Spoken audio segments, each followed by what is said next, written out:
స్వామివారికి సంఘం పట్ల అత్యంత గౌరవం ఉంది, సంఘం పెరగాలని పట్ల కోరిక ఉంది.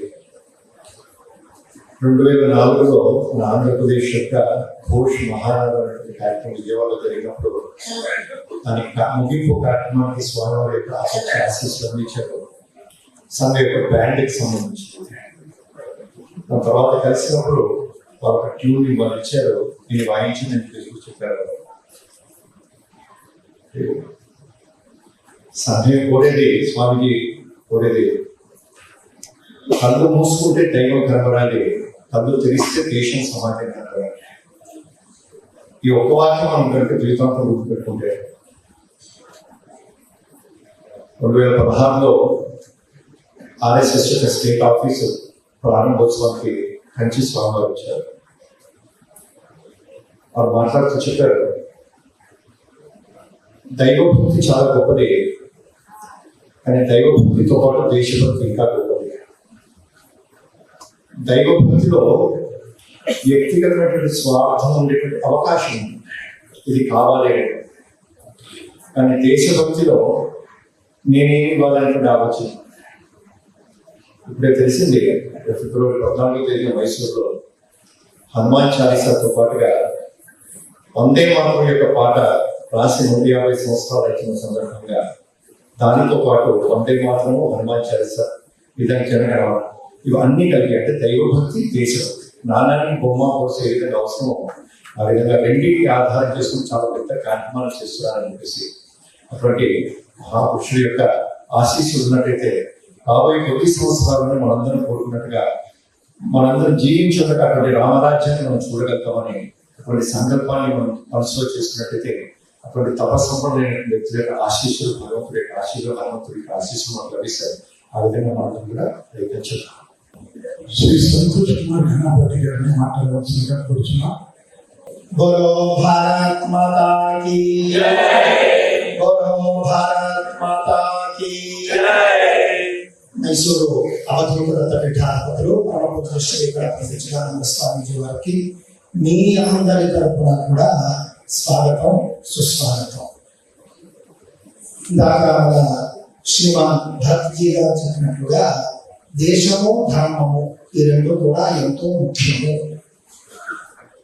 అది స్వామీజీ వారి పాలసీ. దానికి సంబంధించి ఎలా ఉంటుందంటే, దేశం ముఖ్యమా, దేవాలయం ముఖ్యమా అంటే వారి మాట దేశం ఉంటేనే దేవాలయం ఉంటుంది. కావున దేశంలో ముఖ్యం. దేశం ఉంటే దేవాలయం ఉంటుంది, దేవాలయం ఉంటే దేవుడు ఉంటాడు, దేవుడు ఉంటే మనం పూజ చేసుకుంటాం. ఇవన్నీ జరిగితే మనం ధర్మాన్ని రక్షించగలుగుతాము అనేది పూజగా స్వామీజీ వారి అభిప్రాయం. వారు సంపూర్ణంగా ఎక్కడికి వెళ్ళినా కూడా, ఎన్ని చేస్తున్నా కూడా బయట మనకు తెలిసేవి కొన్ని ఉంటాయి, తెలియకుండా జరిగేవి ఎన్నో ఉంటూ ఉంటాయి. దాదాపుగా 2009, 2010 అప్పటి నుండి అయోధ్యలో రామమందిరం కోసం అని చెప్పేసి శతశ్లోకి రామాయణం 100 కోట్ల పారాయణలు చేయించారు భక్తులతో అనేది చాలా ఆశ్చర్యపోతుంది. వారి యొక్క తపశక్తిని దానికి ధార పోసి శతశ్లోకి రామాయణ భక్తులు అందరికీ వచ్చాయి. అదేవిధంగా చాలా మంది ధర్మ పోరాటం అనేది వీధి స్థాయికి వెళ్ళి చేస్తూ ఉంటారు. చాలా మంది రకరకాలుగా వాళ్ళ మార్గాల్లో చేస్తూ ఉంటారు. ధర్మ రక్షణకు మొట్టమొదటి ఎవరు తెలుసుకోండి. ధర్మ రక్షణకు మొట్టమొదటిది ధర్మాచరణ దృష్టిలో పెట్టుకోండి. ఆ ధర్మాచరణ వారు చేస్తూ దత్తభక్తులతో చేయిస్తూ ఉంటారు. అదే ఆ యొక్క పాలసీ. ఆచరించే వాళ్ళు ఉంటేనే దాన్ని మనం రక్షించడానికి అవకాశం ఉంటుంది. మనం రక్షించేది ఆచరించడం కోసమే. ఈ విధంగా భగవద్గీత లక్షలాది మందికి నేర్పిస్తూ భగవద్గీతను ఆచరింపజేస్తూ ఎంతో అద్భుతంగా అక్కడ ఇందాక చెప్తున్నారు.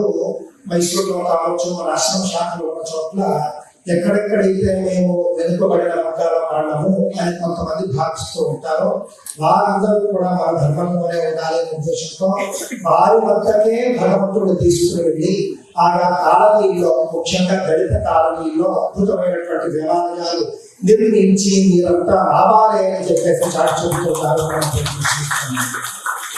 చివరిగా ఒక మాట చెప్పి పూజ స్వామీజీ వారిని ప్రార్థిస్తాను. మొన్ననే 10వ తేదీ నిన్న లేదు మొన్న విజయవాడలో ఇంద్రకీలాద్రి క్షేత్రంలో కృష్ణానది తీరంలో 70 మంది సాధువులతో అన్ని వర్గాలకు చెందినటువంటి సాధువులతో సమ్మేళనం చేసి మనమంతా సమానమైన భరోసా ఇతర కూడా వారించి మార్గదర్శనం చేసి వారిలో ఒక నూతన ఉత్తేజాన్ని నింపి వారు ఇక్కడికి వచ్చారండి. ఆ విధంగా మనల్ని కూడా అనుగ్రహించడానికి ఇక్కడికి చేసినటువంటి స్వామీజీ వారిని అనుగ్రహ భాషణం చేయాల్సిందిగా కోరుతూ ఉన్నాను. జై శ్రీరామ్, జై శ్రీరామ్, జై శ్రీరామ్. చెప్పండి అందరూ. శ్రీ మహాగణపతే నమః. అందరూ నోరు తెరిచి చెప్పండి. శ్రీ మహాగణపతే నమః. శ్రీ సరస్వత్యే నమః. శ్రీపాదవల్లభ నరసింహ సరస్వతి శ్రీ గురు దత్తాత్రేయాయ నమః. పవనసుత వీర హనుమానికి జై శ్రీరామ్. మన సంప్రదాయాలు ఆ నదుల దగ్గర ప్రారంభమవుతాయి. ఆది మానవుడి నుంచి మనం విచారించినప్పుడు ఎవల్యూషన్ అయిన సందర్భంలో భగవంతుడు సృష్టి ఎట్లా ఉందంటే, నీళ్ళు ఎక్కడున్నాయో అక్కడికి వెళ్ళేవాళ్ళు. కోతి ఏం తింటుందో కోతి జతలో వెళ్ళి ఆ పదార్థాలు తినేవారు. ఆ విధంగా సాత్విక ఆహారాన్ని మొదలుపెట్టుకొని పంటను పండించుకునేంత వరకు కూడా మన వాళ్ళు ఎదిగారు. అక్కడి నుంచి భూమిలోనే పంట కాకుండా అంతరిక్షంలో ఉండేటువంటి ఆ నక్షత్రాల యొక్క స్థితిని, గోళాలని కూడా అర్థం చేసుకునేటువంటి స్థితికి మనం ఎదిగాం. ఇనప ముక్కలతో చేరినటువంటి విమానాల్లో, పక్షుల్లో ప్రయాణం చేసేంత వరకు వచ్చాం మనం. రైళ్లు కానీ, బస్సులు కానీ, వైర్లు లేకోకుండా మాట్లాడటం కానీ, ఇవన్నీ కూడా మనకు సైన్సు అని చెప్పే విధంగా మనం చాలా చాలా ముందడుగు పెట్టేశాం. మనం ఇంకా ముందడుగు పెడుతూనే ఉన్నాం, ఇంకా సాధిస్తూనే ఉన్నాం, ఇంకా చూస్తూనే ఉన్నాం. ఇంకా ఎన్నో గోళాలు, కొత్త కొత్త గోళాలు ఉన్నాయంటున్నారు, ఎన్నో లోకాలు ఉన్నాయంటున్నారు. అండపిండ ఈ బ్రహ్మాండం అంతా కూడా నిండినటువంటి పరమాత్ముడి యొక్క తత్వం కనిపెట్టలేకపోతున్నారు. కొంచెం మాత్రమే కనిపెట్టి విర్రవీగుతున్నాం. అయిపోయింది, అంతా కనిపెట్టామని సంతోషం. మనిషి బుద్ధికి అపారంగా ఉంది. అటువంటి బుద్ధినే తినేటువంటి బుద్ధిని ఇంకోటి కూడా కనిపెడుతున్నాం. దాన్ని ఏఐ అంటారు. మన బుద్ధిని అంతా మొత్తం దానికి ఒప్పజెప్పేస్తున్నాం, ప్రావలంబం అయిపోతున్నాం. అది కాకూడదు. మనం ఎవరో నిన్ను అడిగారు, ఒక అబ్బాయి, అయితే ఇట్లా ఏఐకి మనం సరెండర్ అయిపోతున్నాం కదా, మన బుద్ధి అంతా దాని మీద పెడుతున్నాం. రేపు పొద్దున ఐఏఎస్ ఎగ్జామ్లో నాకు ఏ క్వశ్చన్స్ వస్తాయి, శరీ చెప్పు అంటే అది చెప్తుంది. ఈ క్వశ్చన్స్ అంతా రావచ్చు, నువ్వు చూసుకోవాలి. అంటే మనం చదవటం లేదు, మన బుద్ధి అంతా ఇంటర్నెట్కు పెట్టేస్తున్నాం, ఏఐకి పెట్టేస్తున్నాం. మనం ఒక్కొక్క రోజు ఇక మనకేమనిపిస్తుందంటే, ఆ బుద్ధిని ఒక్కరోజు మనన్నే ఏలుతుంది. అది మనమంతా కూడా చప్పగైపోతాం. ఏం చేసేది స్వామీజీని వచ్చా ఒక అబ్బాయి, సైంటిస్టు, తాను సైంటిస్టే, తాను ఆ పనిలో కూడా ఉన్నాడు. ఏం చేస్తే బాగుండు అని అడిగాడు. ఏం లేదు, అయినంత వరకు మనం ఈ టెలిఫోన్స్ని ఆధారంగా పడేటువంటి మనం కొంచెం తగ్గిస్తే అప్పుడు మనకు మన బ్రెయిన్ అంతా అది స్టడీ చేస్తుంది. అది స్టడీ చేసి మొత్తం నీ ఒక బుద్ధిని మొత్తం దాంట్లో పెట్టేసుకుంటుంది. అది నీకేం కావాలా, నీకు ఆహారం ఏమిటి, నీ సబ్జెక్ట్ ఏమిటి, నీ బుద్ధి ఏమిటి, అంత మొత్తం దానికి చెప్పి చెప్పి చెప్పి చెప్పి దాంతోనే ఉండిపోయి మొత్తం నీ బ్రెయిన్ అంతా దాన్ని తీసేసుకుంటుంది. అది మళ్ళీ మనల్ని అదే ఏలుతుంది. అప్పుడు మనకు స్వయం కృషి చేసేటువంటి పిల్లలకు రానే రాదు. ప్రతిదీ కూడా మనం చిన్నపిల్లలకు మనం టెలిఫోన్స్ ఇచ్చేసి వాడుతున్నాం. వాళ్ళు పిల్లలు ఏమీ చదవరు. వాళ్ళు ఈయన సైన్స్ 4వ పుస్తకంలో ఉండే 2వ క్వశ్చన్స్ ఏమిటంటే ఐఏఐ చెప్తుంది, అది దానికి ఆన్సర్ కూడా చెప్తుంది. అంతవరకే చాలు పిల్లలకి. అది అట్లా అయిపోయింది. అది సమయం వృధాను చేస్తున్నారు. రెండోది మన బుద్ధి అంతా దానికి పెట్టేస్తున్నారు. సో బొమ్మల్లాగా అయిపోతున్నాం మనం. అది కాకూడదు. ఇది వచ్చినటువంటిది మనకు అనుకూలం చేసుకోవటానికి కానీ పూర్తిగా మన సరెండర్ కాకూడదు. అదే అయ్యింది మన భారత భూమిలో. ఎంతగా మనం అందరినీ మనం చేర్చుకోవాలా, అందరినీ దగ్గర చేరాలా, అందరికీ ఆతిథ్యం ఇవ్వాలా, అందరినీ మన ఇంట్లోనే పెట్టుకోవాలా, మన ఇంట్లో సగం వాళ్ళకి ఇవ్వాలా, మనకు కలిగినటువంటి ఆహారాన్ని వాళ్ళకు పంచిపెట్టాలా. మనం ఇట్లా చేసుకున్నాం. ఇప్పుడు ఏమైపోయింది, వాళ్ళు కంచంలో అన్నం పెడితే కంచము నాదే అనే పరిస్థితి వచ్చేసింది మనకి ఇప్పుడు. అంటే ఇంట్లో ఒక రూమ్ వదిలేసి వాళ్ళకి మనం ఎట్లనో పక్కలో ఎట్లా ఉందాంలే, మన అతిథి చాలా మంచివారు, మనకు కావలసిన వాళ్ళు అని ఇచ్చేస్తే నా రూమ్ నాదే అనే పరిస్థితికి వచ్చేసింది. ఏఐకి ఏ పరిస్థితి వచ్చిందో భారత భూమికి అదే పరిస్థితి వచ్చేసింది ఈరోజు. ఏమీ దిక్కు లేదు అని వచ్చేసి ఇక్కడ మనము మన నిజమైనటువంటి మంచి మనస్సుతో ఉండినటువంటి వాళ్ళు, దయ, దాక్షిణ్యం, అటువంటి కరుణ కలిగినటువంటి మనల్ని మిస్యూజ్ చేసేసుకుంటున్నారు అందరూ కూడా. అది మనము అలో చేయకూడదు, న్యాయంగా అలో చేయకూడదు. ఎంత కావాలో అంతలోనే పెట్టుకోవాలి వాళ్ళను అని నేను ప్రతి ఒక్కరికి చెప్తూనే ఉంటాను. నిజమే, అందరూ అతిథులు, అందరూ నిజంగా ఆ అనాథలు, ఒప్పుకున్నాను. కానీ ఎంత కావాలో అంత మాత్రం పెట్టుకోవాలి. కానీ మొత్తం ఇల్లే వదిలేసి బయటికి పోవటం అనేది చాలా, అది నేర్పు కాదు అనిపిస్తుంది. అది దానం కాదు, అది ధర్మం కాదు, అది రాక్షసత్వము అని చూపిస్తుంది. అది కాకూడదు. వచ్చిన వాళ్ళ ఆ పరిస్థితికి వచ్చేసారు. ఇప్పుడు మా భారత భూమిలో అందరూ ఎంతమంది చొరబడ్డారు, ఎంతమంది, ఎన్ని కష్టాలు పడతాం మనం. ఏదైనా ఒక ఆధార్ కార్డు కావాలంటే ఎన్ని మాటలు మనం కలెక్టర్ ఆఫీస్కి పోతాం, ఎంతెంత మనం కష్టపడతాం. 20,000 పెడితే చాలు ఆధార్ కార్డు వస్తుంది, మీకు లైసెన్స్ వస్తుంది, విమానం నడిపే లైసెన్స్ కూడా వచ్చేస్తుంది మనకు. ఆ పరిస్థితి వచ్చేసింది. చేసేవాళ్ళు కూడా వాళ్లే అనిపిస్తుంది. అట్లా కాకూడదు. దాన్ని గమనించాలా, మాన్య గవర్నమెంట్ దాన్ని గమనించాలా, దాన్ని పట్టేయాలి వాళ్ళని అందరినీ కూడా. అప్పుడే మన దేశం ఇంకా బాగా ఉంటుంది అని చెప్పవచ్చు. ఇక కాకపోతే ఈరోజు కార్యక్రమానికి హిందూ సనాతన ధర్మం గురించి ఎన్ని మాట్లాడినా చాలదు. ఒకటే అడిగాడు అబ్బాయి, నేను చెప్పాను కదా ఏం చేస్తే మంచిదేని. అందుకని ఈ ఒక ఇంటర్నెట్ని, ఈ టెలిఫోన్స్ను ఉపయోగించేది తక్కువ చేయాలి మనము. అప్పుడు మన బుద్ధి దానికి వెళ్ళదు, మన బ్రెయిన్ దాంట్లో పోతుంది. అప్పుడు మనకు స్వతంత్రంగా మనం ఉండొచ్చు. ఎంత కావాలో అంత మాత్రమే. కమ్యూనికేషన్ అక్కడి నుంచి ఇక్కడికి, ఇక్కడి నుంచి అక్కడికి, ఆ కమ్యూనికేషన్లో పెట్టుకోవాలి. కానీ దాంట్లో దూరి పెట్టుకోకూడదని అబ్బాయికి చెప్పాను.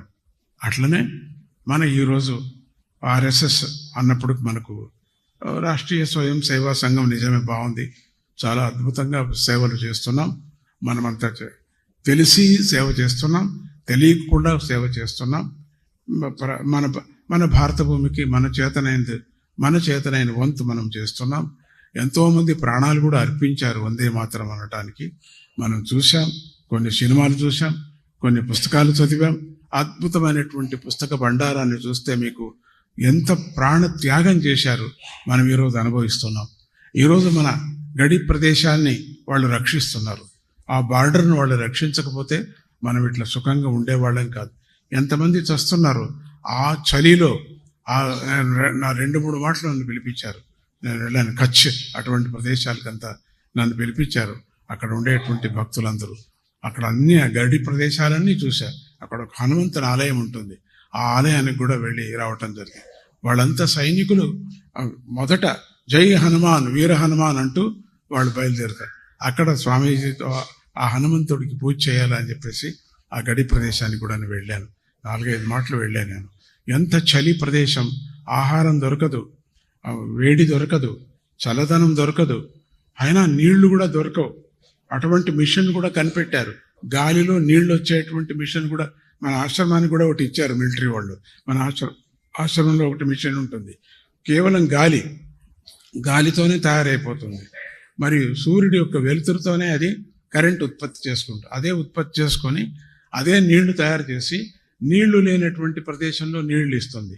ఇంత చేసినప్పటికీ మన గవర్నమెంట్, మన సైనికులకి ఇంకా చాలదు, ఇంకా మనం చేయాలి. మన వంతు కూడా మనం సహాయం చేయాలి. వాళ్ళను గురించి మనకు మంచిగా మాట్లాడుకున్నా చాలు. ఒక జీవి పోతున్నాడంటే మనం వాళ్ళకు మంచి ఆదరణ పలికితే చాలు, ఆ ఫ్యామిలీకి ఆదరణ పలికితే చాలు. వాళ్ళు కాపలా కాయబట్టే ఈరోజు మనం ఏసీల్లో కూర్చున్నాం, సంతోషంగా ఏదేదో తింటున్నాం, మనము హాయిగా ఉంటున్నాం, ఏది తెలియనట్టుగా బతుకుతున్నాం, పోతున్నాం. మన పిల్లలకు కూడా అదే విధంగా సౌకర్యాన్ని కల్పిస్తున్నాం. మన చుట్టూ కాపలా ఉండేటువంటి వాళ్ళు ఎంత కష్టపడుతున్నారో అనే దాన్ని కొంచెం మనం యోచన చేసినప్పుడు మనకు కూడా జవాబుదారీ ఉంటుంది. అటువంటివన్నీ కూడా ఈరోజు స్వతంత్రం రావాలి, ఈరోజు అద్భుతంగా ఉన్నామంటే మహత్తరమైనటువంటి త్యాగజీవులు. ఎంతమంది త్యాగజీవులు! నేను చిన్నప్పుడు 4 సంవత్సరాలు, నాకు 4 సంవత్సరాలు ఉన్నప్పుడు మా తాతగారు ఈ యొక్క సైన్యంలో సేవ చేసేదానికి ఆయన బయలుదేరాడు. అప్పుడు రేషన్, బియ్యం రేషన్ ఉండింది. బియ్యం ఎక్కడా కూడా తీసుకుపోకూడదు, ఒక ఊరు నుంచి ఒక ఊరికి తీసుకుపోకూడదు అని చెప్పేసి, అప్పుడు ఆ బియ్యాన్ని వేసుకొని పైతట్టు బొగ్గులు వేసుకొని అన్నాడు. ఆ మధ్యలో నేను కూడా వస్తాను తాత అంటే, నువ్వు రాకూడదు, జాగ్రత్తగా ఉండు అన్నారు. అయినప్పటికీ తాతగారికి తెలియకోకుండా ఆ 2 మూటల మధ్యలో వెళ్ళి ఇరుక్కొని కూర్చున్నా, తాతకు తెలియకూడదు అని చెప్పేసి.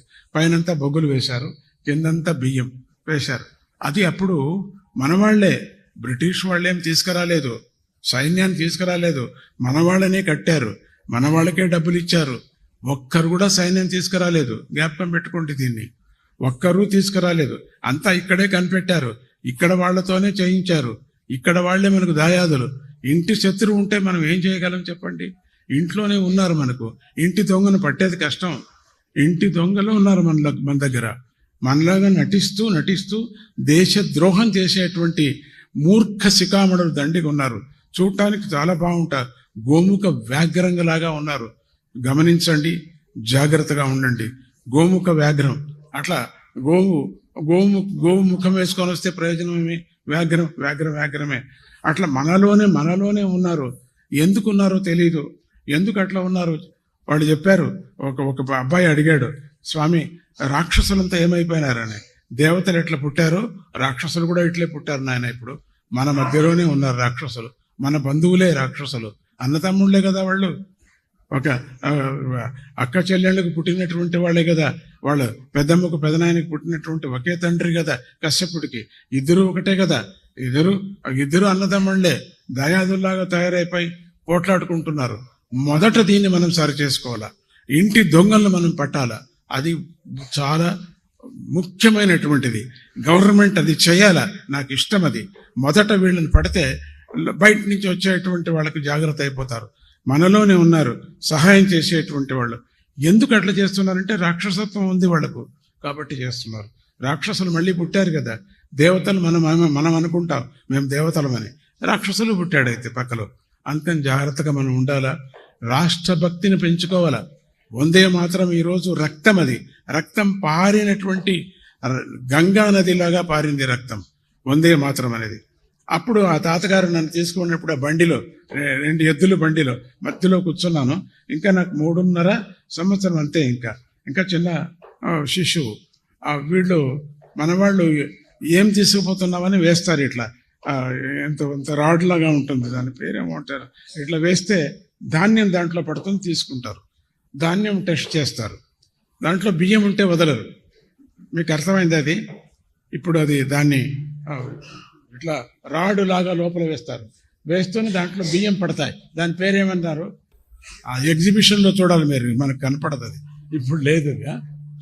ఆ దాంట్లో వేస్తే బియ్యం దాంట్లో పడతాయి, దాంట్లో తీస్తారు. తీసిన తర్వాత మూటంతా విప్పాల్సిన పని లేదు, చూస్తారు. ఈ పక్కలోనే వెళ్ళిందండి అది, స్వామీజీ పక్కలోనే వెళ్ళింది. అట్లా పోయిందంటే ఈరోజు నేను ఇక్కడ ఈ సభలో ఈరోజు ఆర్ఎస్ఎస్ సభకు నేను వచ్చేవాడినే కాదు. ఇట్లా పడిపోయిందంటే ఇట్లా పోయింది. అక్కడి నుంచి ఒకటి, ఇక్కడి నుంచి ఒకటి, అంత అయింది. ఆయన తాతగారు చాలా బుద్ధిమంతులు. మధ్యలో కొన్ని బేడలు గీడలు అంతా వేశారు. ఏం బియ్యం మాత్రం దొరకలేదు వాళ్ళకి, బొగ్గులు మాత్రం దొరికాయి వాళ్ళకు. అయింది. వెళ్ళిన తర్వాత పైకి లేస్తూనే తాతగారు హార్ట్ అటాక్ లాగా అయిపోయింది. ఎందుకు నాయన వచ్చావు, నువ్వు అన్యాయంగా పోయేవాడివే అన్నారు. అట్లా పల్లె పల్లెకు వెళ్ళి మేము బియ్యం పంచాం. మాకు ఇంకా చిన్న పిల్లకాయ నేను ఇంకా మూడేళ్ళు అని చెప్పచ్చు. అట్లా బియ్యం పంచాం. తిండి లేదు, జొన్నలు పంచారు తాతగారు. ఆయనకు ఎంతో ఎకరాలు, ఎన్ని ఎకరాలో ఉండేది తెలియదు. ఆ మొత్తం అంతా కూడా బీదలకి పంచిపెట్టేశారు. ఆయన పరమ నాస్తికుడు. ఎవరు బొట్టు పెట్టుకొని వస్తే వాళ్ళకి ఉద్యోగం ఇచ్చేవాడు కాదు. మీరంతా వందే మాత్రం పాడండి అనేవాడు. చాలా విచిత్రమైన మనిషి. సోగాల లింగన్నయ్య ఆయన పేరు. సోగాల లింగన్నయ్య మా తాతగారి పేరు. చాలా మొరటు మనిషి. ఎవరు బొట్టు ఏమైనా ఉంటే ఉద్యోగం ఇచ్చేవాడు కాదు. పొలంలో పని, బొట్టు లేకపోతే మాత్రం ఎవరు దేవుడి పేరు చెప్పడానికి వీల్లేదు. శ్రీరామ్ అంటే ఊరికి ఉండేవారు అంతే, వాళ్ళకి ఏమనేవాడు కాదు. మిగతా ఏ దేవతలు చెప్పినా అయ్యలేదు. వందే మాత్రం చెప్పండి అనేవాడు. వందే మాత్రం చెప్పిన తర్వాత లోపలికి పని ఇచ్చేవాడు ఆ మనిషి. స్వామీజీ పుట్టిన తర్వాత పూర్ణమైన ఆధ్యాత్మిక లోకానికి వచ్చేసి కట్టుకున్న గుడ్డలతో ఆ శిశువుని ఎత్తుకొని బయటకు వచ్చేశారు. కర్ణాటకలో ఇప్పుడు మాట్లాడుకుంటారు. సోగాల లింగన్నయ్య అనే పేరుతో ఇప్పుడు మాట్లాడుకుంటారు. అమ్మ పుట్టిన స్థలం ఉన్నది, అన్నదానం జరుగుతుంది, మెడికల్ క్యాంప్ జరుగుతుంది. నేను పుట్టిన స్థలానికి కూడా వెళ్ళాను. అక్కడ కూడా కళ్యాణ మంటపం కట్టారు. అక్కడ ట్రైబల్స్కి నన్ను పుడుతూనే ట్రైబల్స్ ఎత్తకపోయారు. ట్రైబల్స్ ఎత్తకపోయి తర్వాత అమ్మమ్మ వెళ్ళి విడిపించుకొని వచ్చింది. లేకపోతే ట్రైబల్స్ తీసుకుపోయేవారు నన్ను. అందుకని ట్రైబల్స్కి కావాలని చెప్పేసి ఒక స్కూల్ కట్టాలంటే వాళ్ళు వద్దన్నారు. వద్దు, మీరు ప్రతి సంవత్సరం నుంచి దర్శనం ఇవ్వండి, మేము గవర్నమెంట్తో అన్నీ చేయించుకున్నారు కూడా. అయినా ఒక స్కూల్ వాళ్ళకి కావాల్సింది చేయటం జరిగింది. అయినప్పటికీ ఇంకొక స్కూల్ కట్టాలని చెప్పేసి అహోబిళంలో ఒక స్కూలు ఏర్పాటు చేయటం జరిగింది. నేను ఇంకా ఇనాగ్రేషన్కి వెళ్ళలేదు. అక్కడ ఆర్ఎస్ఎస్ సంఘ వాళ్ళంతా మెంబర్స్ అందరూ కూడా మేము నడుపుతాము, దానికి కావాల్సిన ద్రవ్యం ఏర్పాటు చేసుకోండి అన్నారు. అదే ప్రకారం వాళ్ళు నడుపుతున్నారు. ఇప్పుడు నేను నెక్స్ట్ మంత్ వెళుతున్నాను, వెళ్ళి ఇనాగ్రేషన్ చేస్తాను. ఎందుకు చెప్తున్నానంటే మా హిస్టరీ మనం చదివినప్పుడు మన పెద్దలు ఎంత కష్టపడ్డారు. ఈ భారత భూమికి స్వాతంత్రం రావాలంటే ఈరోజు ఎంత బాగా ఉన్నాం మనం. ఏసీ కళ్యాణ మంటపంలో ఉన్నాం. ఎంత అద్భుతం, మనకి ఎంత సుఖం. ఏసీ రూమ్, ఏసీ కార్లు తిరుగుతున్నాం మనం. ఈరోజు ఇంటర్నెట్ ఇంట్లోనే చదువుకునేటువంటి పరిస్థితి మనకు తీసుకొచ్చి పెట్టారు. బాగుంది, అన్నీ బాగుంది. కానీ దాని వెనకాల వెళితే మనం చెడిపోతాం. కాకుండా ఎంత కావాలో అంత మనం ఉపయోగించుకోవాలి. ఎక్కువ తీపి తింటే విషం అవుతుంది అంటారే, అట్లా. ఈరోజు 100 సంవత్సరాలంటే శతమానం భౌతిక ఇంకా ఎక్కువ మనకు దేశభక్తి మనలో పెరగాల. రెండవది ఆర్ఎస్ఎస్ అంటే, ఆర్ అంటే శ్రీరాముడు, రాముడు. ఆర్ అంటే రాముడు, ఎస్ అంటే శివుడు, ఇంకొక ఎస్ అంటే శక్తి. శివశక్తులతో చేరిన రాముడు, శివశక్తులతో చేరిన. ఆర్ఎస్ఎస్ అంటే రాముడు, శివుడు, శక్తి. రామ శివశక్తులతో చేరినటువంటి ఈ సంఘం. దీనికి బలం కావాలా, హనుమంతుడి యొక్క బలం కావాలా. హనుమంతుడి యొక్క ఆయన ఏమనుకున్నాడో భక్తి, ఆయనలో ఉండేటువంటి శక్తి, ఆయనలో ఉండేటువంటి యుక్తి, దాన్నంతా ఉపయోగించి రాముడి యొక్క సేవ చేశాడు. అటువంటి సేవ మనోభావన ప్రతి వాలంటీర్స్కు రావాలా. ఏదో బతుకుతున్నాం, ఏదో తింటున్నాం, వెళ్ళిపోతున్నాం, అట్లా కాకుండా మన దేశభక్తుల యొక్క కథలు మీరు పిల్లలకు వినిపించాలా. ఏం పాఠ్య పుస్తకాలు చూస్తే ఔరంగజేబు పెట్టా, ఔరంగజేబు వచ్చాడు, దండయాత్ర అయిపోయింది, అలెగ్జాండర్, మనకి అది అక్కర్లేదు. అవంతా కూడా టిప్పు వచ్చాడు, హైదరాబాద్ చంపాడు, హైదరాలీ వచ్చి, ఏమిటి ఆ కథలు? మనకు రాముడు ఎవరు, శివుడు ఎవరు, ఈ ఆలయాల సంగతి ఏమిటి, ఎట్లా వచ్చాయి, అశోక చక్రవర్తి ఎవరు, ఇవన్నీ మన పిల్లలు పాఠ్య పుస్తకాలు రావాలా. మన ప్రైవేటు పుస్తకాలు ప్రైవేటు స్కూళ్ళకు నేను చెప్తూ ఉంటా, పుస్తకం ప్రింట్ చేయండి. అదే నిన్న సభ జరిగింది, ఆ సాధువులతో సభ జరిగింది. ఊరికే చేయలేదు మేము. 33 మంది సాధువులు కాదు, వాళ్ళందరూ పీఠాధిపతులే, పెద్ద వాళ్ళందరూ వచ్చారు. హరిహరపూర్ కైలాస ఆశ్రమం వాళ్ళు, పుష్పగిరి వాళ్ళు, మరి శ్రీశైలం పీఠాధిపతులు వీళ్ళందరూ వచ్చారు. అందరికి అదే చెప్పింది, ఒక తాటు మీద మనమంతా నిలుచుకుందాం. మీ ఉపాసన మార్గాలు ఏమున్నాయి ఇంట్లో పెట్టుకోండి, మీరు మఠంలో చేసుకోండి, కానీ సంఘ జీవంతో ఉండేటప్పుడు మనం శివుడే ఎక్కువ, విష్ణువే ఎక్కువ, అమ్మవారే ఎక్కువ, ఈ ధర్మంలోనే వెళ్ళాలా, ఇదే నామం పెట్టుకోవాలా, అట్లనే ఉండాలా చెప్పకూడదు. మీరు అందరూ ఒకటే, మనము హిందువులందరూ ఒకటే అనే పరిస్థితి మనకు రావాలా. ఇప్పుడు మనం ఏం చేయలేం. మనం కట్టుకున్నటువంటి ఆలయాలు కొట్టేస్తున్నారు. ఓకే, సరే, చాలా మంది కొట్టేశారు ఒకప్పుడు, నిజమే. కానీ మన హృదయంలో పెట్టుకున్నటువంటి ఆలయం ఎవరు కొట్టలేరు. అది ఎప్పుడు ఇక్కడ పెట్టుకున్నాం. ఇదొక మహాక్షేత్రము. ఈ క్షేత్రజ్ఞుడు లోపల ఉండేటువంటి వాడు, వాడిని మనం ఏమీ చేయలేము. గంగమ్మ తలని ఏం చేయగలరు వాళ్ళు? గంగమ్మ విగ్రహాన్ని పెట్టుకుంటే దాన్ని కొట్టేస్తారు, గంగమ్మను ఏం చేయలేరు కదా. బృందావనంలో పెట్టినటువంటి గుర్తులన్నీ కొట్టారు ఒక పర్యం. కానీ అక్కడ ఆ గోవర్ధనగిరిని ఏం చేయలేకపోయారు వాళ్ళు. అంత పెద్ద కొండని ఏం చేయలేకపోయారు. గోవర్ధనగిరినే ఒక సాక్షిగా ఉంది, గంగమ్మ తల్లి ఒక సాక్షిగా ఉంది. మనం ప్రకృతి దేవతలను పూజించేవాళ్ళు. ఏది ప్రకృతి దేవతలను కొట్టుకొని రమ్మని చెప్పండి చూస్తాం. శివుణ్ణి సూర్యుడిని కొట్టేయమనండి, శివ ఆకారంతో ఉండిన ఒక రాయిని ఏదో కొట్టేయగలరు. కానీ సూర్యుడిని కొట్టేయమనండి, చంద్రుడిని కొట్టేయమనండి, నక్షత్రాలను కొట్టేయమనండి, సముద్రాన్ని తీసేయమనండి చూస్తాం. ఒక పెద్ద మిషన్ పెట్టి తీసేయమని చెప్పండి, గంగమ్మ తల్లిని తీయమండి, మన కృష్ణానదిని తీయమని చెప్పండి చూస్తాం. మనం అటువంటి దాళ్ళకంతా మనం పూజ చేస్తున్నాం. గుర్తు కోసం ఒక విగ్రహాన్ని పెట్టుకొని తప్పేముంది మనకు? దాన్ని నువ్వు కొడితే ఇంకొక విగ్రహం పెట్టుకుంటాం, దాన్ని కొడితే ఇంకొక విగ్రహం పెట్టుకుంటాం. కొట్టే కొద్దీ ఎక్కువ పెట్టుకుంటాం మేము. మాకు ఇంకా మాకు చలము, పట్టుదల, హఠము మాలో వచ్చేస్తుంది. అందుకని ఇది హిందువులందరూ ఒక్కటి కావాలి. ఈరోజు వాళ్ళకంతా 10 మంది పిల్లలు పుడుతున్నారు. ఏది మీకు అలంకారం పోతుంది అన్యాయం అని చెప్పేసి 1, 2 అంటున్నారు. మీరు తప్పు కదా. తగ్గిపోయారు, మన వాళ్ళంతా తగ్గిపోయారు. ఈరోజు ఎవరికైనా నెలలు నిండాయంటే నాకు చాలా సంతోషం. ఒక చీర ఇచ్చి ఆ పిల్లకి చీర ఇచ్చి పండు పెట్టి నేను శ్రీమంతంలాగా నేను చేసి పంపిస్తాను. ఎవరే రాని హిందువుల్లో అది కావాలా. మన ఇండ్లలో మన సంతాన అభివృద్ధి చేసుకోవాలా. మన సంతాన అభివృద్ధి చేసుకొని కావలసిన ఏం ఆడపిల్లలు పుడితేమి, ఎందుకు కాకూడదు? ఆడపిల్లలు పుట్టని జగన్మాత భారత అంబ ఆవిడ లక్ష్మీదేవి ఎందుకు పుట్టకూడదు? అయ్యో పుట్టకూడదు అని అన్యాయంగా పొట్టలోనే చంపుకుంటే ఏం ప్రయోజనం? మన కథలో ఉంది. అది మహాభాగవతంలోనే జరిగినటువంటి ఫస్ట్ కథ. నా కడుపు వస్తుంది, నేను పోతానని చెప్పేసి ఆవుకి ఇచ్చేస్తుంది. మహాత్ములు మంత్రించినటువంటి ఫలాన్ని, నాకు పిల్ల పుడితే నా అలంకారం పోతుందని. కానీ ఆవుకే పుట్టింది, గోకర్ణుడిగా పుట్టాడు. మహాభాగవతం అన్ని చోట్ల ప్రచారమైంది. అది చాలా పెద్ద కథ. అట్లా మనం అలంకారం పోతుందని ఎందుకు? పెళ్లి చేసుకున్న తర్వాత గృహస్థాశ్రమ ధర్మం చాలా భాగ్యం. అటువంటి భాగ్యాన్ని పొందటం చాలా కష్టం. అందుకని దంపతులు జీవనం, పిల్లలు ఉండాలా, ఇంటి నిండా పిల్లలు ఉండాలా, వాళ్ళ యొక్క చేష్ట చూడాలా. పరమాత్ముడి యొక్క కృష్ణుడి చేష్టలాగా, కృష్ణుడి యొక్క లక్ష్మీ చేష్టలాగా మన ఐశ్వర్యం పండుతుంది మన ఇళ్లలో. అందుకని హిందువులు ఎందుకు తగ్గిపోతున్నారంటే ఇట్లా ఈ విధంగా. రెండవది, బాగా చదువుకుంటాం, అమెరికాకి వెళ్ళిపోతున్నాం. ఏమి ఇక్కడ లేదా? ఇక్కడ ఇండియాలో లేదా? ఇప్పుడు వాపసు వస్తున్నారు. మంచి పని చేశారు. మంచి పని ఆ ఊళ్ళల్లో, ఆ దేశాల్లో పరిగెత్తించేటట్టు చేశారు. థ్యాంక్స్, వాళ్ళందరికీ థ్యాంక్స్, ఆ పెద్దలకంతా థ్యాంక్స్. ఇప్పుడు ఇండియా తట్టు ముఖం పెడుతున్నారు. నా భక్తుల్లోనే 40 దంపతులు వాపసు వచ్చారు ఈ సంవత్సరం. 40 దంపతులు. నాకు అది కావాలా. ఇక్కడ చేరారు. వాళ్ళకి కావలసినటువంటి పెద్ద పెద్ద ఫ్యాక్టరీలు పెడుతున్నారు అన్ని చోట్ల, అన్ని ఊర్లలో ఉంది. కర్ణాటకలోనే కాదు, ఆంధ్రప్రదేశ్లో ఉంది, తెలంగాణలో ఉంది, అన్ని దేశాల్లో ఉంది. ఎంత అద్భుతమైనటువంటి మన గవర్నమెంట్ చేసి పెట్టాలని చెప్పడం, మోదీ గారు విచారంగా చెప్పడం నేను ఎంతగా చెప్పినా చాలదు.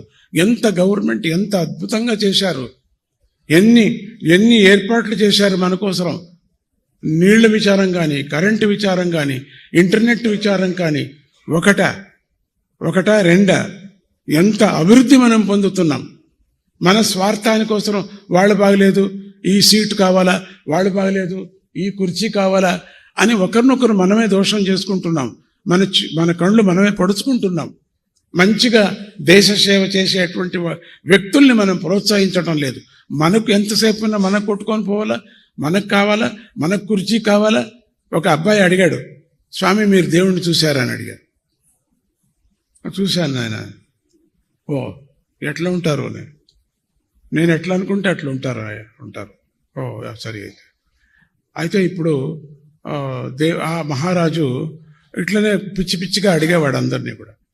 ఆ రోజు తన పురోహితుడిని అడిగాడు, ఈరోజు నువ్వు రేపు పొద్దున వచ్చి నువ్వు నా ఈ 3 క్వశ్చన్స్కి సరైన సమాధానం చేయకపోతే నిన్ను తలకా తీసేస్తానని. ఒకప్పుడు ఉండేది కదా వాళ్ళు, ఆ అధికారం ఉండేది వాళ్ళకి. 1, దేవుడు ఎక్కడున్నాడు. 2వది, దేవుడు ఎక్కడ చూస్తున్నాడు. 3వది, దేవుడు ఇప్పుడు ఏం చేస్తున్నాడు. ఈ 3 ప్రశ్నలు అడిగాడు. అడిగి రేపు పొద్దున నువ్వు రాకపోతే, తీయకపోతే, సమాధానం చెప్పకపోతే నేను తీసేస్తాను. ఇంటికి వచ్చాడు. ఇంటికి వచ్చి ఆయన పెద్ద పండితుడు ఏడుస్తూ కూర్చున్నాడు.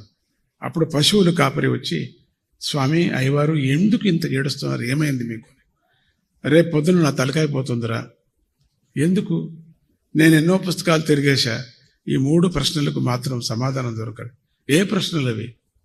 ఈ 3 ఇంతే కదా, నన్ను పంపించండి నేను చెప్తానని. నిన్ను పంపిస్తే ఫస్ట్ నీ తలకాయ 2 నీది కూడా పోతుందిరా. తల పోతే పోతుందిలే, మీకోసం నా తల పోతే పర్వాలేదు, నన్ను పంపించండి.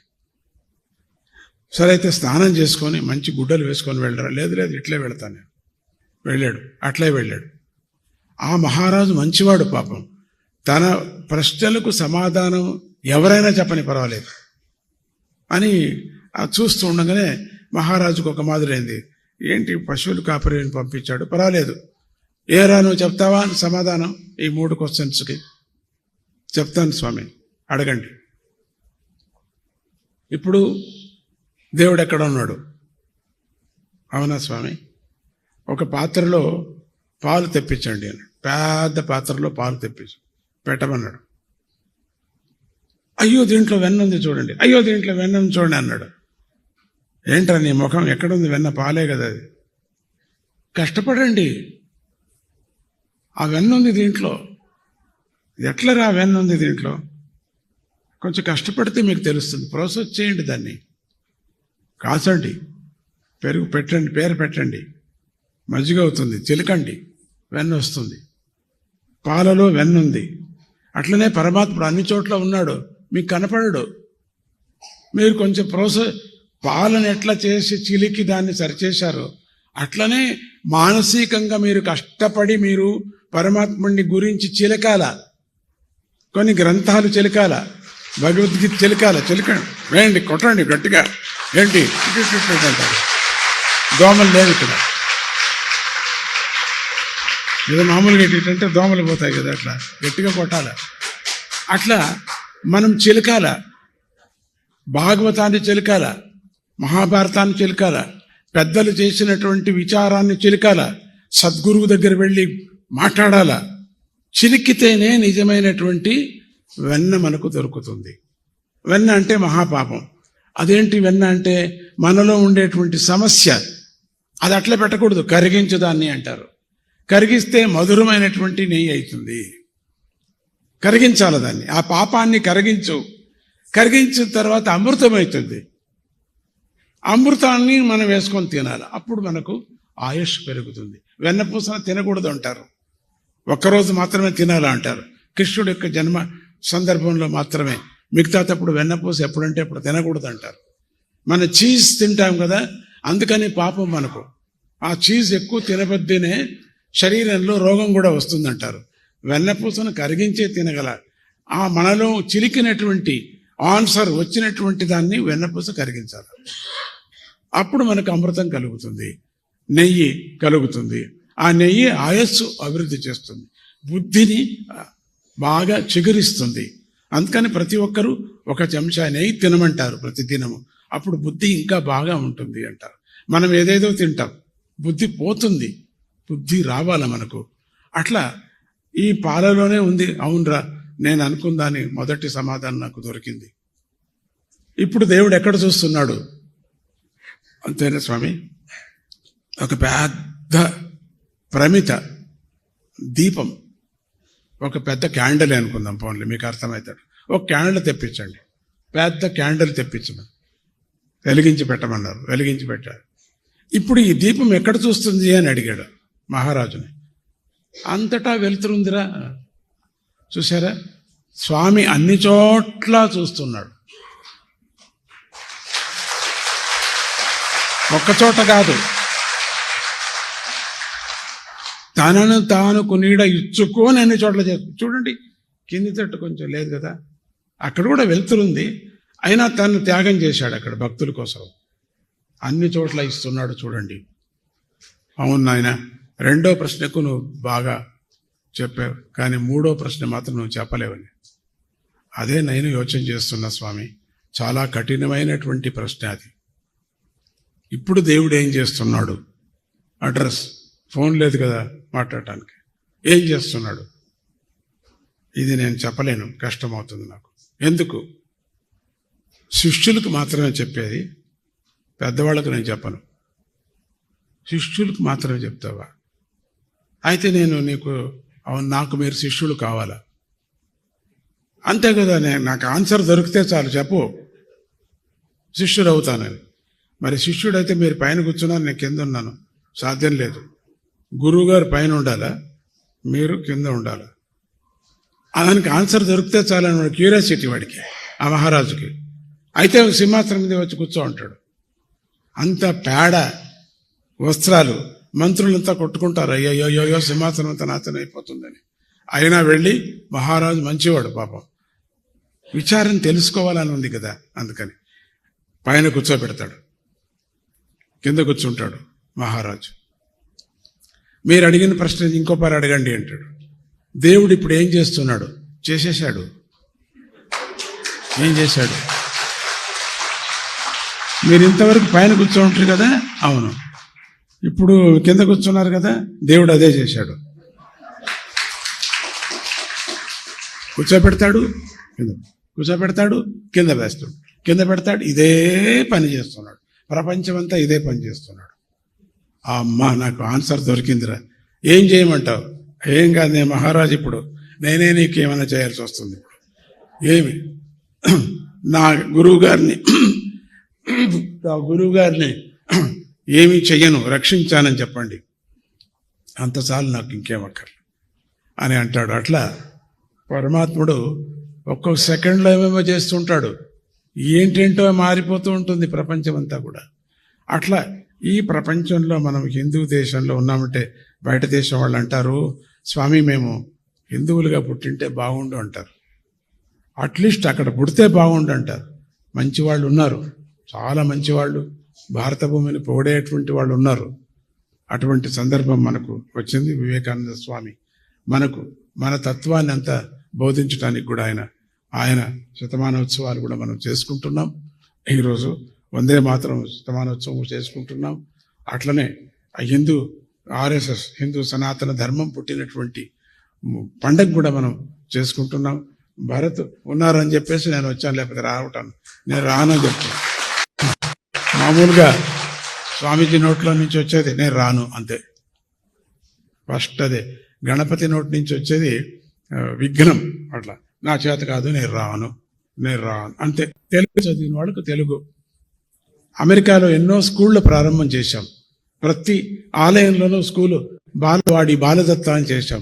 వాళ్ళకు మొదట మాతృభాష, అందరూ తెలుగు వాళ్ళు అయితే తెలుగే మాట్లాడాలి ఇంట్లో, తమిళ అయితే తమిళే మాట్లాడాలా, హిందీ అయితే హిందీనే మాట్లాడాలా. ఆ విధంగా మేము రూల్స్ చేశాం. తర్వాత చిన్న చిన్న బుక్స్ వాళ్లకు కల్పించి ఇవ్వటం కూడా, ప్రింట్ చేయటం కూడా ఇవ్వటం. పెద్దలు మీరందరూ ఇక్కడ కూర్చున్నారు, పెద్ద పెద్ద ధనవంతులు ఉన్నారు, డబ్బు వేరే విధంగా పాడు చేస్తారు, లేని పొంది కొనుక్కుంటారు, ఉండిందే డబల్ కొనుక్కొని నాశనం చేస్తారు, 2 కార్లు 3 కార్లు కొనుక్కొని నాశనం చేస్తారు. ఆ డబ్బులు దానికి పాడు చేసే బదులు ఈ రాష్ట్రానికి మనం కొంచెం సేవ చేయండి, దయచేసి చేయండి. మీరు ఆలయాలు ఎంతో కడుతున్నాం, పాత ఆలయాలను ఉద్ధరించండి, దానికి ధూపదీప నైవేద్యాలు పెట్టండి.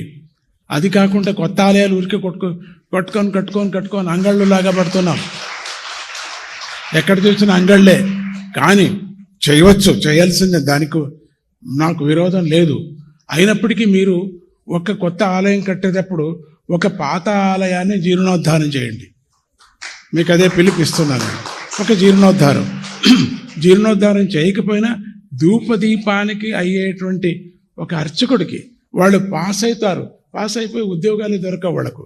అటువంటి వాళ్లకు కొంచెం మనం ఏదైనా ఇస్తే వాళ్ళు చాలా బాగుపడతారు. పాత ఆలయాన్ని జీర్ణోద్ధారం చేస్తూ కొత్త ఆలయం కట్టండి అని చెప్తూ మనం అందరూ కూడా స్వయం సేవకులుగా ఉన్నాం. మనం అంటే వాలంటీర్స్, స్వయం సేవ. ఎవరు చెప్పాల్సిన పని లేదు దీంట్లో. మనమే అనుకోవాలా రాష్ట్రానికి ఏం కావాలా, రాష్ట్ర భక్తికి ఏం చేస్తే మంచిది అని మనమే కనిపెట్టుకోవాలా. ఒక రూల్స్, ఒక పట్టి ఉండినప్పటికీ కూడా మన శక్తితో, మన భక్తితో, మన చైతన్యంతో మనం ఒక పట్టుదల రావాలి. మనకు మాతృమండలి అందరి అమ్మ మీరందరూ మీకు బుద్ధి రావాలా. మీకు ఇళ్లలో ప్రేరేపణ చేయండి. మీ మగపిల్లలకి మగవాళ్లకు మీరు ప్రేరేపణ చేయండి అని మాతృమండలి వాళ్ళందరికీ చెప్తూ, మన చేతనే ఎట్లా చేస్తే ఈ సంస్థ బాగుంటుంది అని చేయాలి. కానీ మేమేం అడకతినం, ఈ సంస్థ అడకతినం, స్వయంగా మీరే సహాయం చేయాలా అని మళ్ళీ ఆర్ఎస్ఎస్ పిలుపు, హిందూ ధర్మానికి పిలుపు చెప్తూ, వందే మాతరానికి మళ్ళీ జ్ఞాపకం చేసుకుంటూ, ఏదో అందరూ కూడా కార్యక్రమం అయిన తర్వాత అందరూ నిల్చొని, ఇప్పుడు ఇంకా కార్యక్రమం ఉన్నది ఎందుకు కనపడుతుంది అయిందా, అందుకని అందరూ కూడా నేను చెప్పినట్టుగా అందరూ ప్రార్థన, రాష్ట్రగీతను మనం ఉందా ఏర్పాటు చేసుకున్నారా అని అంటూ, ఈ మెంబర్స్ ఎవరెవరు ఉన్నారో, ఈ కార్యక్రమానికి ఎవరెవరు ఉన్నారో, మరి ఈ కళ్యాణ మంటప యజమానులు ఎవరెవరు ఉన్నారో వాళ్ళందరికీ కూడా స్వామి ఆశీస్సులు అందరికీ ఉంది. మరి ఈ పదాధికారులు ఎవరెవరు ఉన్నారో, ఆర్ఎస్ఎస్ పదాధికారులు, వాళ్ళ మనస్సు బయటపడరు, అట్లా చేస్తున్నారు. వాళ్ళందరికీ కూడా ఇంకా హనుమంతుడు మంచి భక్తిని, హనుమత్ శక్తిని వాళ్ళందరికీ ఇచ్చి, ఈ హిందూ సనాతన ధర్మం ఇంకా బాగా ఉండని అని చెప్తూ, ఇంకా బాగా పెరగని మంచి సమయంలో ఇక్కడికి స్వామీజీ రావటం, ఈ కార్యక్రమాన్ని అందుకోవటం అంతా హనుమంతుడి కృప అని అంటూ, ఇది ఒక మిరకల్. ఇది మేము పూర్వయోజితమైనటువంటిది కాదు, అది ఒక అనుగ్రహం. దాన్నే అవ్యాజ కరుణారూపమంతైన పరమాత్ముడు మనకు కరుణించాడు. కాబట్టి మీ అందరికీ అటువంటి శక్తిని మీకు ఇవ్వని అని అంటూ గవిని గారు.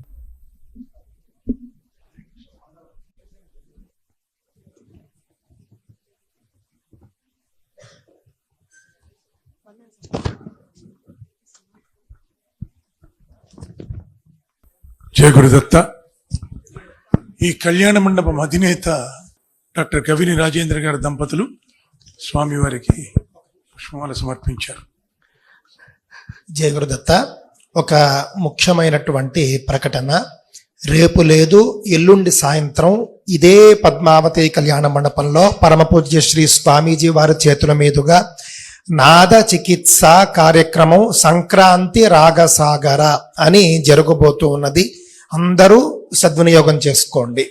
దానికి ముందుగా పాసులు తీసుకోవాలండి, లిమిటెడ్ సీట్స్. స్వామివారు 17 సాయంత్రం వరకు ఆధ్యాత్మిక ప్రవచనం ఉంటుంది కాబట్టి గురు భక్తులు అందరూ కూడా పెదరాభూర్ ఆశ్రమానికి విచ్చేసి స్వామివారి యొక్క పొందాలని ఈ కొత్త సంవత్సరంలో ఆయన పాద పద్మాలకు నమస్కారాలు తెలియజేస్తూ కంటిన్యూ చేస్తున్నాం.